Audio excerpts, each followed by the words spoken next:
সম্মানিত আশিক রাসূলেরা, ওলামায়ে কেরামদের মাঝে কিছু কিছু লোক বলে মিলাদ রাসূলের জমানায় ছিল না, ওহা বেদাত। বেদাত বলে না বলে না? আমি পরিষ্কার বলতে চাই, কোরআন কি আপনাদের জমানায় নাজিল হয়েছে না রাসূলের জমানায়? কোরআন কি আপনাদের কাছে নাজিল হয়েছে না রাসূলের কাছে? পবিত্র কোরআনে আল্লাহ বলেন,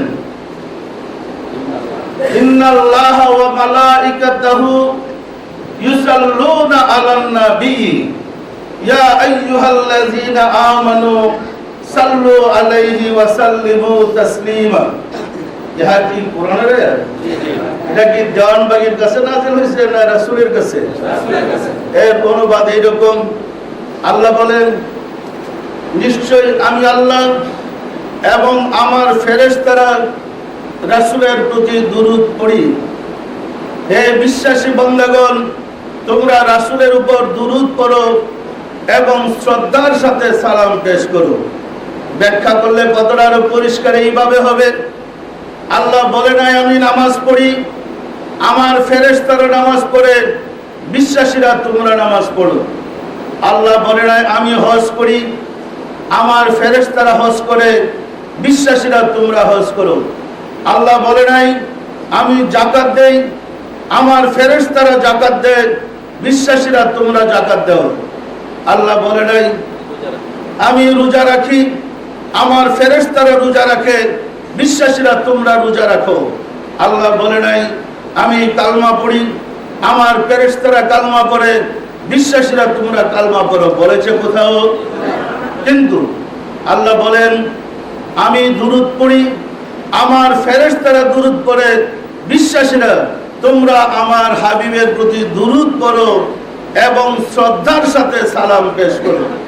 এখন বলেন, শ্রদ্ধার সাথে রাসূলের প্রতি দুরূদ পড়ার এবং শ্রদ্ধার সাথে সালাম পেশ করার অনুষ্ঠান মিলাদ ছাড়া আর কোন অনুষ্ঠানে আছে? কোন ওয়াজ মাহফিলে রাসূলের প্রতি দুরূদ এবং সালাম আছে? একমাত্র মিলাদের মাহফিলে রাসূলের প্রতি প্রথম অংশ দুরূদ, শেষ অংশ সালাম পেশ করতে হয়। হয় না? হয় না? সম্মানিত আশিক রাসূলেরা, এই কথা কি কোরআনের নাকি মানুষের? আল্লাহ যে বললেন আমি নিজে আমার ফেরেশতারা রাসূলের প্রতি দুরূদ পড়ি, বিশ্বাসীরা তোমরা রাসূলের প্রতি দুরূদ পড়ো এবং শ্রদ্ধার সাথে সালাম করো। তো দুরূদ পড়া, শ্রদ্ধার সাথে সালাম পেশ করা মিলাদ ছাড়া আর কোন অনুষ্ঠানে আছে?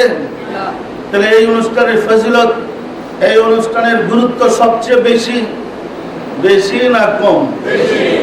যদি না বুঝি, আমি যদি ব্যাখ্যা না বুঝি, মন গড়া ব্যাখ্যা করতে চাই, দশটা তো এরকম হবে। আল্লাহ যার গুরুত্ব সবচেয়ে বেশি দিয়েছেন আমরা তাকে বলি বেদাত। তাহলে ফরজ কোনটা হবে? আল্লাহ তো সালাত কায়েম করতে বলছে, যাকাত দিতে বলছে, হজ করতে বলছে, ওইগুলো তো ফরজ। আর যেটা আল্লাহ নিজে করেন, ফেরেশতাদেরকে নিয়ে বিশ্বাসীদেরকে করতে হুকুম দিলেন, সেটা কি? সেটা কি বলেন? সেটা মুস্তাহাব, সুন্নাত। সম্মানিত আশিক রাসূলেরা, কোন ব্যবসায় লাভ হবে এটা কিন্তু আমরা বুঝি না। কোন ব্যবসায় যে বেশি লাভ বোঝার কোনো বুদ্ধি আমাদের নাই। মন করে একটা মতবাদ সৃষ্টি করে বসলাম, এই মতবাদই আমাদেরকে বিপদগামী করেছে।